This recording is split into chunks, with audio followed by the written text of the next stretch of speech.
Bonjour Elodie. Bonjour Elisabeth. Alors, je suis ravie de t'accueillir dans le podcast Mordu parce que c'est une grande première, hein, à la fois en tant que rendez-vous avec une éminente personne spécialiste comme toi qui va nous expliquer ta spécialité, Elodie, Mhm. mais aussi parce que je crois que c'est la première fois qu'on se voit vraiment, hein, de Oui. visu. Ok, Oui, effectivement. un moment. Ouais. Alors, on va commencer tu vas commencer par te présenter, Elodie, hein, dans un premier temps pour Bien sûr. savoir qu'on sache mieux qui tu es, quel est ton métier, quelle est ta passion, parce qu'évidemment, tu rentres dans le cadre du podcast Mordu, donc dans le cadre des métiers passion. Ok. Mhm. Voilà, Oui. donc c'est à toi. Alors moi, c'est Elodie. Je suis une jeune archéologue et pas éminente parce que bon, il en faut beaucoup, mais je suis marseillaise. Je suis née à Marseille, mais ma famille est italienne. Donc j'ai un peu, tu vois, cet héritage qui me reste aussi qui se transmet dans mon métier aussi. Je suis quelqu'un qui aime la science en général. Donc c'est pour ça qu'on en parlera plus tard, mais j'essaie généralement de vulgariser et de partager autour de moi. Je suis passionnée d'archéologie. Bon, ça, je pense que c'est une évidence, mais voilà, généralement, je me définis comme quelqu'un de curieux, dans le bon sens du terme. Je peux regarder des heures quelqu'un qui me parle de son métier ou voilà, qui partage en tout cas sa passion. Et j'espère que à travers ce que je fais généralement, que ce soit les podcasts ou la vulgarisation par des petits posts, j'espère en tout cas transmettre ma passion. Oui. Et le métier que tu exerces aujourd'hui, déjà, même si tu continues encore, tu poursuis tes études, mais le métier que tu exerces s'appelle comment exactement? Alors, concrètement, je suis archéothanatologue. Tu entendras plus souvent le terme d'archéoanthropologue, mais, Archéoanthrope. mais généralement, nous, on préfère dans le métier archéothanatologue parce que ça englobe plus d'aspects de notre métier. Quand on a eu différents échanges déjà par le passé au téléphone, tu parlais effectivement du fait que l'archéologie, telle qu'on la connaît, telle qu'on l'aperçoit en tant que public non connaisseur, on a juste une toute petite partie de ce que représente l'archéologie, parce que tu évoquais toutes les disciplines que ça représente. Déjà, être archéologue, c'est par exemple quand un médecin te dit je suis médecin. Un médecin, ça peut être un cardiologue, ça peut être un neurologue, c'est pareil pour l'archéologie. L'archéologie aujourd'hui, ça regroupe plus d'une centaine de métiers. Donc, que ce soit un dessinateur, pour les céramiques, que ce soit un céramologue, donc le spécialiste des céramiques, ou l'anthropologue comme moi. Donc voilà, l'archéologue, si tu veux, la dénomination générique du métier, et Mm. c'est plus d'une centaine de spécialisations, dont la mienne. Mm. Et si on creuse un petit peu donc ta spécialisation, maintenant que tu t'es un petit peu présenté, tu as, après on parlera bien sûr de tes articles dans Mordu, hein, bien sûr, Mhm. qui participent à cette fameuse vulgarisation qui te tient à cœur. Mais si on fait un peu plus focus sur ta spécialité justement, qui fait lien avec la notion de chantier de fouille, bien sûr, mais aussi la notion de rite funéraire, je crois, hein, Mhm. l'au-delà finalement, enfin des personnes qui te parlent à travers ce que tu trouves. Oui, si tu veux, moi, mon métier concrètement aujourd'hui, il a été fondé dans les années 80, donc par un médecin à la base, Henri Dudet, qui l'a défini comme un ensemble de méthodes qui, comment dire, qui étudie la mort dans l'ensemble de ses composantes, donc qu'elles soient biologiques, qu'elles soient culturelles ou sociales. C'est-à-dire que via la fouille que l'on va faire sur le terrain, on va essayer de restituer les gestes des populations anciennes envers le mort, parce que le mort, hein, c'est l'objet de notre étude, les restes humains, pour comprendre de façon plus générale la population qui a inhumé. C'est-à-dire que voilà, c'est aussi tout un tas de méthodologies qui nous permet aujourd'hui de comprendre la société des vivants qui enterrent leurs morts. Hmm. Donc Donc, c'est très... donc, l'objet d'étude, comme tu dis, c'est les restes humains, c'est ça? oui, Tu parles comme ça. si tu veux, l'objet d'étude, c'est un moyen de comprendre, c'est notre base d'étude, mais partant de ça, on peut apprendre énormément de choses. Hmm. C'est incroyable. Hmm. Et alors, comment tu as choisi? Qu'est-ce qui t'a amené à ce métier, à cette passion? Comment c'est venu? J'aimerais pouvoir avoir, tu vois, je ne sais pas si tu as déjà rencontré des archéologues, ce moment romanesque où les archéologues te parlent du moment où ils sont tombés amoureux de l'archéologie. Moi, j'aime à penser qu'il y a une part que je peux expliquer. Je peux te dire qu'à 6 ans, je savais exactement que je voulais être archéologue, que j'ai appris à apprécier les momies. Donc, vraiment, le funéraire, ça a toujours été là.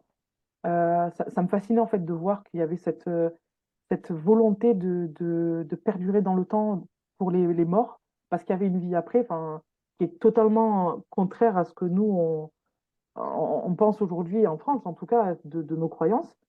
Et ça me fascinait déjà gamine. Je pense que ça vient aussi de mon père, qui aimait beaucoup l'histoire, qui regardait énormément en fond, tu vois, des documentaires sur l'Égypte, sur les guerres, enfin tout ça. Je pense que c'est un tout. Mhm. Mais il y a aussi une part je pense sincèrement qu'on n'explique pas. Tu vois, le mot passion vraiment te brûle dans les tripes. C'est vraiment un sentiment. Je suppose que tu le ressens toi-même, Elisabeth, ce sentiment en fait de carburant qui fait qu'on se lève le matin, on a des frissons, on sait pourquoi on fait ça.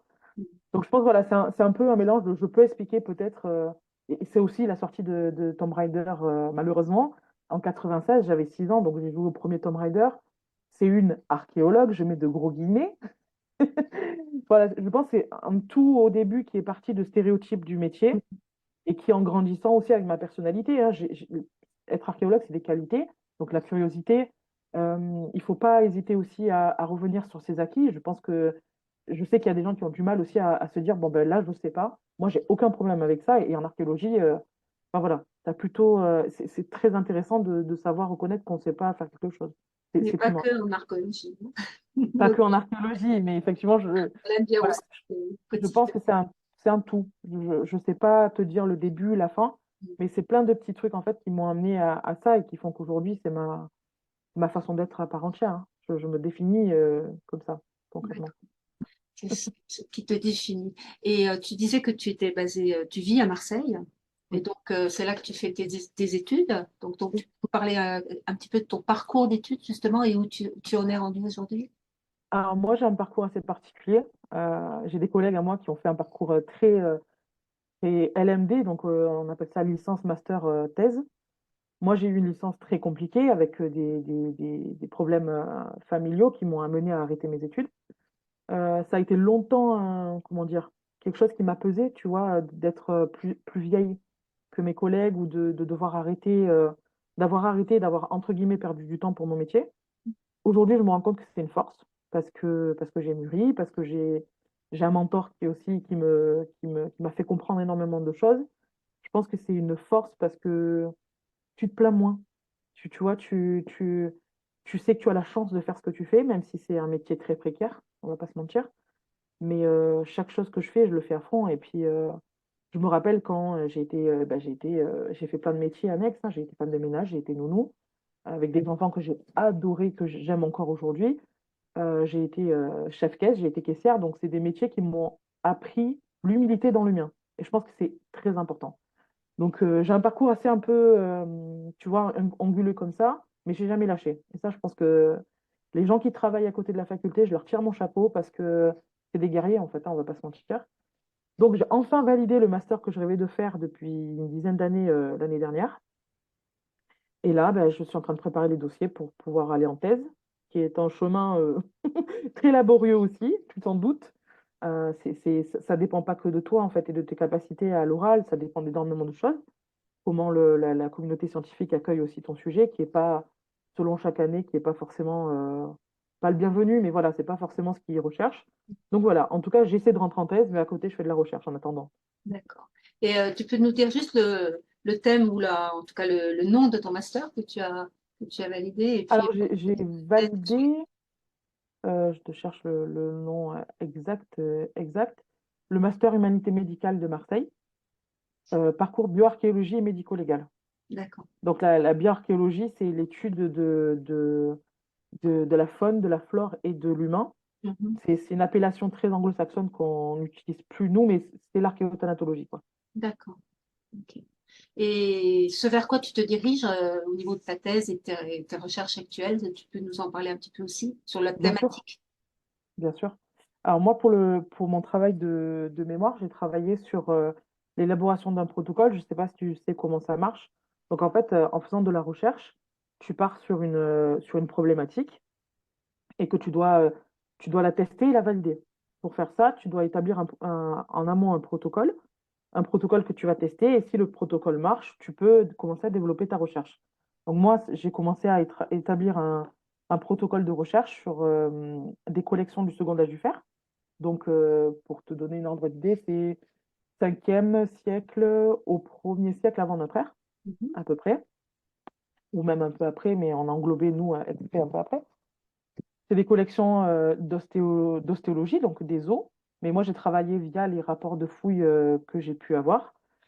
Je l'ai testé, donc le protocole aujourd'hui marche. Donc mon protocole, il consiste en un grand tableau Excel qui permet de croiser les données en fait entre elles si tu veux. Donc par exemple, j'ai voulu voir si les individus sur tel site masculin avaient plus de matériel de type arme dans leur tombe ou à contrario plus de de matériel de type vaisselle. Voilà. J'ai essayé de croiser les données entre elles. Le protocole marche. Et une fois qu'il marche, en fait, on va pouvoir développer en thèse le sujet. Donc, ça serait travailler sur des collections ostéologiques du second âge de fer toujours, mais cette fois-ci, revenir sur les os, donc faire des études moi-même cette fois-ci, et pour comprendre, si tu veux, comment te dire, la, la société en fait derrière. Voilà, parce que je peux pas te dire le sujet exact parce que c'est un sujet qui est en cours Mhm. de dossier, mais voilà, c'est comprendre la société qu'il y a derrière par le prisme du mortuaire, donc du funéraire ou du non-funéraire, Mhm. parce qu'on a aussi parfois des cas où tu vois, tu as une aire funéraire spécifique, et puis on peut se poser la question de pourquoi on retrouve un individu totalement au nord tout seul. Mhm. C'est pas, il y a des phénomènes souvent à l'âge du fer, des tombes isolées, et c'est des phénomènes qu'on retrouve souvent, en Gaule en tout cas, et voilà, moi je vais englober ces questions-là, de me demander qui est enterré, pourquoi, où et comment. Mhm. C'est-à-dire qu'est-ce que tout ça dit des populations derrière, qu'est-ce que ça dit de l'organisation des sociétés du second âge du fer. Donc voilà, c'est des questions qui sont bien entendu envisageables par le point de vue de l'archéologie. Donc les données de terrain, la taille de la tombe, tout ça. Les données anthropologiques, donc faire le sexe, estimer l'âge au décès des individus, déterminer le sexe aussi, et par des points de vue de la génétique, des isotopes et tout ça. Donc voilà, c'est un sujet très pluridisciplinaire, quoi. Wow. Ouais, Et c'est... de façon peut-être peut-être pas plus concrète, parce que tu es très concrète hein, quand tu parles, tu nous emmènes tout de suite dans ce que tu fais, mais si tu peux nous emmener sur un chantier ou des chantiers, peut-être un chantier de ton choix, là tout de suite, pour nous donner un exemple de ce sur quoi tu as travaillé. Je sais que tu es parti dans pas mal de pays déjà. Mhm. Lequel tu choisirais Euh, pour nous emmener sur un chantier là? Instinctivement, je t'emmènerai en Roumanie parce que de façon très, très euh, drôle, c'est un chantier qui a commencé en 2021, donc quand j'ai commencé à écrire pour ta rubrique. C'est un chantier qui est fait en collaboration avec l'Université de Bucarest et le professeur Valentin Baudet, que Mhm. l'on a rencontré avec Madame Granier, donc qui est ma directrice et la co-directrice de ce projet. Donc voilà, c'est une rencontre qui s'est faite à la base sur un projet où on devait aller fouiller de façon rapide et quelque chose en un temps, quoi, un one shot. Au final, la collaboration, elle a perduré parce que Valentin est une personne extraordinaire qui humainement et scientifiquement, qui est incroyable. Donc, chaque année, en fait, le mois de septembre, on va en Roumanie effectuer une campagne de fouilles avec les équipes de Bucarest, donc. Donc là-bas, si tu veux, si je devais te dépeindre le chantier, tu arrives dans la Dobruja, donc c'est la partie du nord de la Roumanie qui est vraiment je t'enverrai des photos si ça t'intéresse, euh, qui est une steppe en fait désertique. Il y a rien autour. Vraiment, on arrive, il y a des moutons, il y a une steppe à perte de vue. Et en fait, là, au milieu de la Dobruja, donc en Roumanie, tu as des tumuli. Donc un tumulus, tu vois, ces tertres de terre en fait qui inhument quelque chose. Donc nous, on a une aire funéraire romaine, donc sur le site de Bedaud, donc il s'appelle Bedaud. Ce qui est étonnant en fait pour les Romains, et je pense que je ne sais pas si tu le sais, mais en fait les Romains pour pouvoir récupérer les pays qui, je dirais pas colonisés parce que c'est pas vraiment comme ça que ça s'est passé, mais en tout cas qu'ils occupaient, Mhm. ils ont récupéré les coutumes locales et ils leur ont dit voilà en gros on fait comme vous voulez, mais vous pouvez faire des trucs romains. Donc en fait c'est la première fois à la connaissance de ma directrice qui est quand même spécialiste du monde romain que les Romains utilisent le principe du tumulus pour inhumer. Donc vraiment, c'est un projet qui est scientifiquement exaltant. Donc là, l'année dernière, on a mis au jour, donc on a ouvert un deuxième tumulus où on a trouvé 9 bûchers funéraires. Et le premier tumulus contenait aussi des inhumations. Donc on avait des individus en place, donc inhumés, et juste à côté, tu avais des bûchers funéraires. Donc le bûcher, en fait, c'est une structure qui te permet de traiter le corps pour la crémation. C'est un mode de traitement du corps qui est à la mode chez les Romains en tout cas, mais qui est pas, comment dire, qui est peu choisi que par les Romains, mais qui peut aussi être en concordance avec l'inhumation, tu vois. Mais donc cette aire funéraire-là, elle est assez extraordinaire. Et donc là, on est en train de préparer la prochaine campagne de fouilles et les prochains cours qui vont être donnés pour le workshop en octobre. Donc Et tu retournes en Roumanie en septembre, alors, c'est ça? oui, tout le Oui, mois de septembre, ouais. mm, Mm. ok. Et quand tu nous parles, justement, quand tu nous emmènes, merci de nous emmener en Roumanie, du coup, Ah j'ai ben, vu avec plaisir. aussi que tu étais parti aussi en Égypte il y a quelques temps, ou enfin, c'est pas tout à fait récent, je crois, mais est-ce que tu peux nous en parler aussi? Parce que je crois que la bière, souvent, quand on demande aux personnes la bière date de quand, on a quand même très souvent la réponse de l'Égypte, hein. C'est marrant à quel point Mm. l'Égypte fascine et indiscutablement liée à la bière aussi. Mhm. Qu'est-ce que tu peux nous emmener aussi un tout petit peu en Égypte? Alors moi, enfin, comme je te l'ai déjà dit, hein, j'ai un rapport particulier avec l'Égypte. Je pense sincèrement que je suis arrivée dans l'archéologie par le biais de l'égyptologie, qui est une spécialité à part entière en archéologie. Tous les archéologues ne sont pas égyptologues, mais les égyptologues sont des archéologues. Tu vois, Mm. c'est un peu le principe comme le jacuzzi, les bains remous. J'aime bien. J'y suis allée avec donc, mon compagnon que tu connais très bien, Grégory, qui est bah, comment tu dis, rédacteur de la rubrique que l'on anime pour toi, qui est aussi mon compagnon, accessoirement, que j'ai demandé en mariage il y a de cela 2 ans. C'était un rêve en fait d'y aller. Et on a décidé d'aller en Égypte parce que c'était mon plus grand rêve de gamine en fait, hein. J'ai prise l'enfant qui est en moi, donc on y est allé. Je pense que l'Égypte, ça parle à tout le monde parce que ça a toujours été en fait, tu vois, une fantaisie. Tout le monde rêve l'Égypte. Et ça t'apprend une humilité aussi parce que quand tu te retrouves, et je te l'ai envoyé cette photo, parce qu'elle me rappelle en fait des bons souvenirs, ça te rappelle que tu es petit, tu es une petite échelle et que c'est important de vivre l'instant présent et de comprendre que tu es une petite échelle. Je pense que ça te recable un peu. Et puis quand tu te retrouves face à ces pyramides, je pense que le monde il s'arrête un peu de tourner l'instant de 2 secondes. Ça a Mm. été le plus grand rêve de ma vie, hein. J'ai vu en fait, si tu veux, j'avais devant moi les jalons de la passion quand j'étais gamine en fait, hein. J'ai vu les statues que je voyais gamine. Euh, j'ai compris en fait les sites archéologiques que je voyais petite. Mon grand-père était quelqu'un qui adorait voyager et il a beaucoup fait l'Égypte aussi. Je pense que ça a aussi vraiment participé de ça. Et je me souviens quand on a fait un peu le sud, on est parti à Luxor, qui est incroyable. Si vraiment vous avez des vacances, j'en ai des frissons dire. C'est On donne des Luxor, c'est frissons. incroyable. Ah ouais, non, mais c'est incroyable. Je me suis jamais autant sentie en paix dans ma vie que à Luxor. Mm. Et mon grand-père, je me souviens, il brandissait toujours une photo, tu sais, je sais pas si tu vois cette statue de Ramsès II Mm. qui est allongée parce qu'elle est immense. Et je me souviens rentrer dans le musée et la voir. Et là, je crois que ça a été le. Ah, j'en ai des frissons. Tu Le... rejoignais un peu aussi concrètement finalement dans Bien la sûr. réalité ce que tu avais imaginé. En fait, quand tu es archéologue, tu as un dialogue toujours avec l'enfant que tu étais. Mm. Toujours. C'est Mm. un dialogue permanent parce que c'est une passion normalement qui vient de loin. Et tu as ce moment où tu raccordes, tu vois, tu as l'impression de te taper dans les mains quand tu étais gamin en disant tu l'as fait, je te félicite. Et j'étais petite et je voyais les photos de mon grand-père et j'ai vu cette statue. Et c'est là que j'ai dit je ne lâcherai pas en fait. Je ne lâcherai pas parce que tu le fais pas que pour toi, tu le fais pour le gamin que tu étais. Et je pense que c'est ça en fait, que j'ai envie de montrer aux gens, c'est lâcher pas. Il faut pas lâcher sa passion parce qu'il n'y a rien de mieux en fait. Mm. L'argent, c'est bien, la santé, c'est mieux, mais la passion, il y a rien, il y a rien. À part ça, il y a vraiment rien, quoi. Donc, ouais, l'Égypte, c'était vraiment le rêve de gamine que j'ai concrétisé, quoi.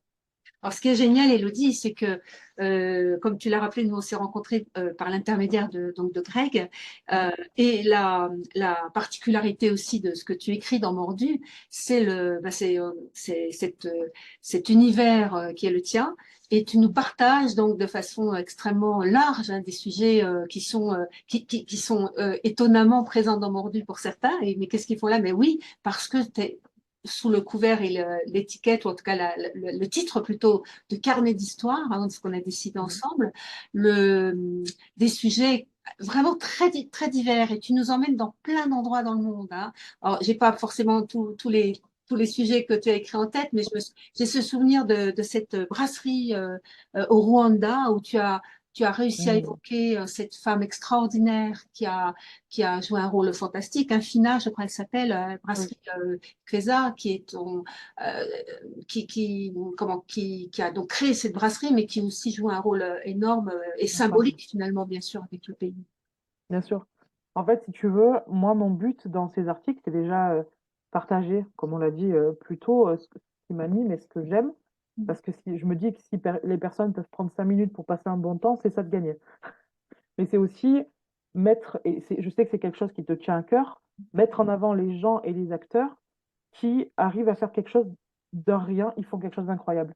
Cette femme, notamment, elle a créé une brasserie craft dans un pays où, je ne dirais pas la marque, le nom de la marque, au cas où, mais où, disons qu'un industriel avait la main mise sur le pays et n'a pas créé que des bonnes choses. Et je trouve que c'est au-delà de l'appréciation de la bière et du moment de partage, c'est un acte militant C'est ça. et je tenais vraiment à le mettre en avant parce que pour moi, c'est incroyable.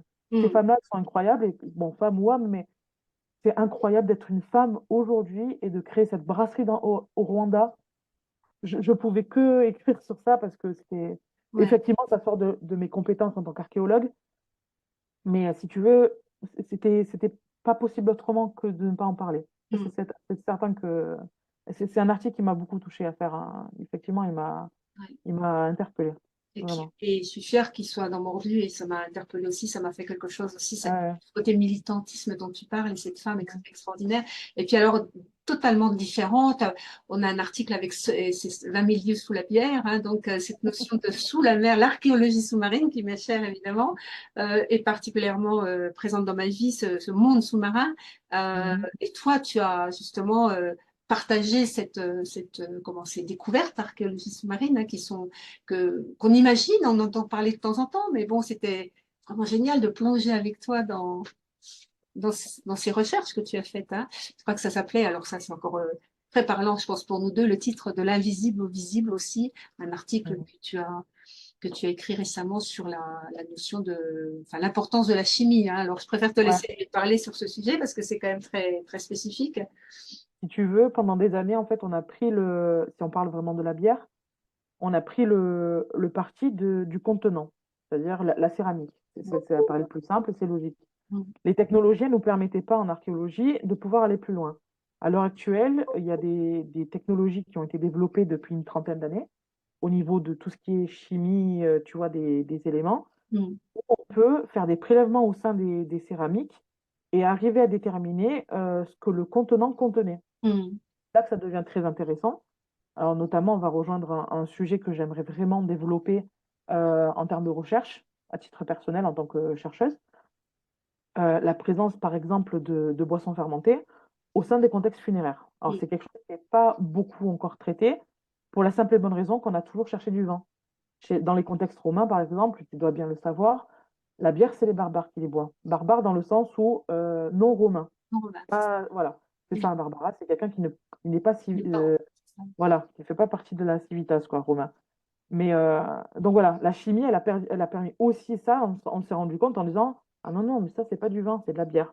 Donc voilà, c'est pareil, hein, depuis une vingtaine d'années là qu'on commence vraiment en France à travailler sur ces problématiques-là. Il y a eu récemment un colloque l'année dernière sur ça qui a été soutenu par l'INRAP. Donc vraiment, voilà, ça commence à avancer. Mais la chimie, c'est vraiment un domaine où on peut commencer à s'appuyer dessus pour tout ce qui est étude du contenu. Et vraiment, je pense que ça va être très intéressant, comme toutes les autres disciplines en archéologie. de revenir sur des contextes anciens et de faire des nouveaux tests. Là, je pense sincèrement que ça va révolutionner certaines problématiques hein, en archéologie. En tout cas, c'est fascinant de t'écouter parce que tu nous parles beaucoup aussi de, bah, c'est ça qui me touche beaucoup, hein, tu nous parles énormément de vivant, de l'humain, de Mhm. l'humanité, alors que tu travailles par définition sur, comme tu le rappelais, des échelles de temps qui n'ont rien à voir avec les nôtres. Et quand tu parles de cette humilité que ça donne, ça, j'apprécie beaucoup aussi. Enfin, c'est vraiment quelque chose qui me parle, c'est quelque chose qui est important aussi pour moi, cette posture-là que tu as. Et puis alors on va pas tout dévoiler non plus ce sur quoi tu vas écrire, mais c'est vrai que j'ai juste envie de terminer ce petit voyage avec toi sur les rites funéraires que tu nous avais partagés dans un des numéros de mort du précédent aussi en Bolivie, enfin c'est dans les Andes de Oui. péruviennes. Voilà. Alors tu nous parles aussi de sites plus présents. Hein. Le dernier numéro, on est à Roquepertus, donc avec l'évocation aussi directe avec une brasserie qui est à Aix-en-Provence. Donc on n'est pas uniquement dans le monde lointain, on est aussi tout près. Hein. Mais ça m'avait particulièrement touché aussi marqué cette évocation de rites funéraires dans les Andes boliviennes. Si tu veux, c'est vraiment les articles de Mordu pour moi, c'est vraiment le spectre en fait de mon métier. C'est-à-dire qu'en fait, on est à la fois avec les morts, à la fois avec les vivants en tant qu'anthropologue. On est à la fois dans notre contexte actuel et à la fois dans le passé. Enfin, en fait, on fait toujours des allers-retours, à la fois en France et à la fois à l'étranger. Parce qu'en fait, si tu veux, on ne peut pas se permettre de parler d'une pratique ou de quelque chose si on ne compare pas. Mm. Donc, ça n'a pas de sens, hein. Bien sûr, il faut remettre dans leur contexte, mais les rites funéraires, ça participe de ce que dit la société aussi de ces vivants. Parce que c'est les vivants qui inhument les morts. Et moi, c'est ça qui m'a toujours, je pense, attiré dans ce métier. Étudier les morts, en fait, ça dit plus des vivants que parfois les écrits. Alors, les écrits, c'est une source incroyable et primordiale en archéologie, bien entendu. Mais si tu veux, le geste, parfois, il dit plus que ce qu'on peut écrire. Par Mm. exemple, si tu vas chez en Gaule, les Gaulois, à l'heure actuelle, dans l'état actuel des recherches, on n'a pas de source écrite. C'est une population qui fonctionne on suppose, sur le parler, et c'est le geste qui va importer pour comprendre. L'étude des morts, alors bien entendu, nous, ce qu'on fouille en tant qu'archéologue, c'est partiel, hein, tu te doutes bien qu'il y a des biais de lecture que ce qu'on voit, nous, c'est pas la population qui était inhumée, parce que peut-être qu'on fouille pas tout le site entier, peut-être qu'il y a des sites, enfin des bouts du site qui ont disparu. Donc voilà, en tout cas, la petite fenêtre d'observation qu'on a, nous, elle est vraiment pour moi cheval entre le vivant et le mort. Euh, Parce que le mort, quand il inhume, et là je vais te donner l'exemple d'une sépulture que j'ai fouillée à côté d'Athènes. Euh, c'est un enfant, il me semble qu'on avait estimé l'âge entre 4 et 9 ans, qui était inhumé sur le côté, et il avait un collier de perles, et il avait un biberon à côté de lui. Tu vois, on se pose la question de qu'est-ce que ça fait là? Et moi, c'est ça qui m'importe aussi, et ça, on en a déjà parlé, sans tomber dans le pathos, oh, le pauvre, tout ça, c'est pas le but de la science. C'est pas un objet d'étude comme les autres, parce que ça reste des os, mais je me pose la question du geste derrière. Tu vois, nous-mêmes, moi, quand j'ai inhumé mon père, j'ai déposé quelque chose. Et c'est ça qui m'intéresse, c'est le geste derrière. Qu'est-ce que ça dit de plus que des écrits? Et le geste, en fait, quand tu le restitues, c'est pour ça nous, en tant qu'archéothanato, on a vraiment une étude et des méthodologies qui sont strictes pour pouvoir, tu vois, restituer ce geste. Que ce soit dans la fouille, que ce soit dans l'étude du squelette, parce qu'il y a on appelle ça la taphonomie, c'est très important. Et en post-fouille, donc en laboratoire, on a aussi un protocole qui nous permet voilà, en fait, le but, c'est de restituer le geste, peut-être un peu moins les croyances, parce que c'est assez complexe de parler de croyances, mais en tout cas, les gestes qui caractérisent une population, en tout cas. Voilà. Merci beaucoup, Elodie. Hein. Merci de Je t'en tout prie, cet échange. Pour te retrouver, pour te suivre, on fait comment? On va sur Instagram? On fait comment c'est quoi Oui, je suis plus active sur Instagram. Hmm. Mon Instagram, c'est The Vintage Anthropologist, avec le tiré du 8 à The et Vintage. On mettra dans Mais oui, les... je suis plus. Là, je prépare un post sur les stéréotypes liés à mon métier. Hmm. Et et tout ce qu'on peut entendre. Enfin, je vais débunker un peu tout ça parce que malheureusement, c'est des stéréotypes qu'on entend tous les jours, mais qui est aussi véhiculé par les archéologues. Et je pense que bon, je vais faire un petit post bien sympathique. Merci en tout cas pour cet échange et d'avoir évoqué aussi bien le côté lumineux que tu es toi-même, avec toute cette lumière qui irradie de toi, et puis ce côté vivant dans ton métier qui remonte à plusieurs siècles. Merci, merci beaucoup d'avoir contribué, de contribuer aussi à Mordu, hein. Merci à toi, Mm. Elodie. Merci à toi, Elisabeth.